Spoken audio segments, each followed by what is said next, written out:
안녕하세요. 하루의 뉴스를 한 숟갈로 가볍게 떠먹여드리는 뉴스 한 숟갈입니다. 8월 11일 주요 이슈 3가지 전해드립니다. 첫 번째, 대통령 광복절 특별 사면 논의. 이재명 대통령이 임시 국무회의를 주재해 광복절 특별 사면 여부를 논의합니다. 사면 대상에는 조국혁신당 조국 전 대표 부부, 민주당 윤미향 전 의원 등 전직 고위공직자와 정치인이 포함될 가능성이 큽니다. 정부는 국민통합을 명분으로 내세우지만 야권과 시민사회 일각에서는 사법정의의 후퇴라는 비판도 나옵니다. 이 사안의 의미는 단순히 개인에 대한 사면을 넘어 정권이 사면권을 어떻게 사용하느냐가 정치적 신뢰와 직결된다는 점입니다.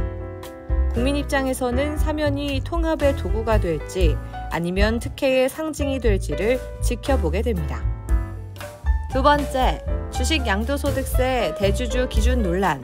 50억에서 10억으로. 정부가 내놓은 세제 개편안에 주식 양도소득세 대주주 기준 강화가 포함됐다는 사실 지난번에도 말씀드렸었는데요.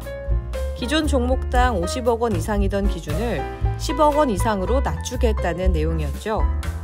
이렇게 되면 더 많은 투자자들이 양도 차익에 20에서 25%의 세율을 적용받게 됩니다. 정부는 세수 확보와 조세 형평성을 이유로 들고 있습니다. 하지만 개인 투자자들은 시장 위축과 연말 매도 압박이 불가피하다며 반발합니다. 발표 직후 코스피와 코스닥은 4% 가까이 하락했고 국회 국민동의 청원에는 불과 며칠 만에 14만 명 이상이 서명했습니다.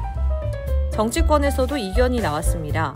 여당 일부 의원은 50억 원 기준 유지 의견을 정부에 전달했고 결국 당정은 고위회의에서 결론을 미루고 추가 논의에 들어갔습니다.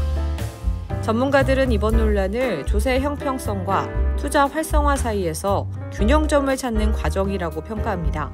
결국 이번 논의는 세금을 더 걷어 재정을 튼튼히 하느냐 아니면 세 부담을 줄여 경제 활력을 살리느냐의 선택 문제입니다. 정부가 어떤 쪽에 무게를 두느냐에 따라 시장의 향방도 달라질 전망입니다. 세 번째, 중국 단체 관광객 대상 비자 면제 시행. 다음 달 29일부터 내년 6월까지 중국 단체 관광객은 비자 없이 한국에 올 수 있습니다.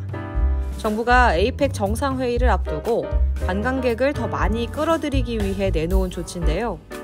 중국 여행사를 통해 오는 단체 관광객은 최대 15일간 비자 없이 체류할 수 있게 됐습니다.